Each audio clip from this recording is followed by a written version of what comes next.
Hello and welcome to this week's Team Intelligence Hints and Tips updates to unify your team. I'm Greg Bowes, CEO of Bowes & Associates. Thanks for watching. I trust you're enjoying the blog updates and keeping up to date with all of our hints and tips. If you ever have any questions with regards to that, get in touch with us. I'd love to hear from you. I'd love to hear some feedback also if you've implemented something in your organisation or your workplace and you're seeing some great results. On to today's topic. This week I wanted to look at goals, and I know we are in the business world, many of us are looking at what we're doing for 2015 if we haven't already. And it's interesting because this time of year is generally when a lot of the media, what you'll see in the media and hear in the media, is all about how to set goals and how to get the efficiency, up at the time management and taking on new things and refreshing for the new year and achieving more next year.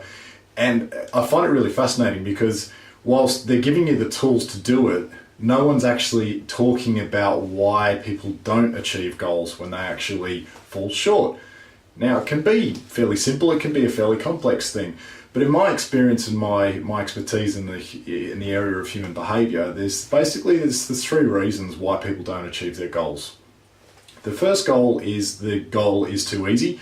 So what happens is that it gets put off and a deadline's not really on the calendar, or there's no deadline to work towards, so it just gets put off.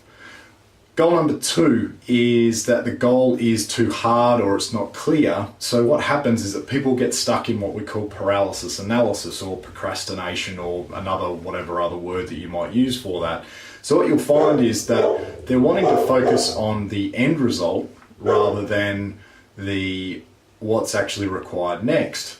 And by focusing on what's actually required next, it helps them to get to the end goal rather than just getting overwhelmed by looking at the end result. The third and final reason why people don't achieve their goals is an ineffective strategy in the way that they're actually thinking about either solving a problem to get their goal or an ineffective thinking solution about how to actually achieve their goal. And it reminds me of a client that I was working with, and they approached me, and the issue was that they were having issues with the cash flow, with the converting their sales. And because I've got over 10 years of sales experience, I said, look, I'm happy to help you sit down. And using our team intelligence model, I really was able to sit down and analyze where the actual issue was. They showed me the process. There was nothing wrong with the process. It was actually a point in the process where they actually had to convert the quote into a sale. And there was a universal belief in the team that seemed to be that there was an overvaluing of the service, or they didn't feel that the service was sort of worth it, hence why they weren't following it up. So there was no buy-in from the team to what they were actually selling. So what we did was we did some change work around that, and the following month their cash flow of the sales increased $5,000, and then their projected sales after that, they said they were going to increase the next month by $20,000 by the number of quotes. Now you can imagine that from a larger organisation's perspective, the cash flow issues or the sales issues, what they could be worth or what you could be losing when you multiply that exponentially by having that model to look at a business either on a small or a large scale.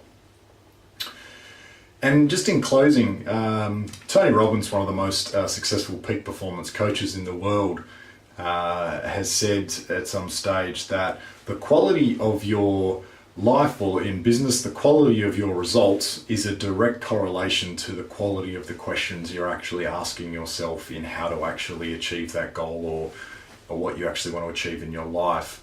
And I think that's a really poignant quote to close on today, because next year is about doing things different. You can't expect different results rather by doing the same thing. The definition of insanity is, in fact, doing the same thing over and over again and expecting a different result. So for next year, your goals will no doubt be higher, and you'll be wanting to do things differently next year to achieve more results. And to do that, one of the things you also need to implement is changing how your team thinks and how you think about what is actually possible. If you're interested to know more, we'd love to hear from you. Get in touch with us. Give me a call on 0405 298 232 or send us an email, greg, Greg, @bowesandassociates.com. Till next week, thanks very much for watching.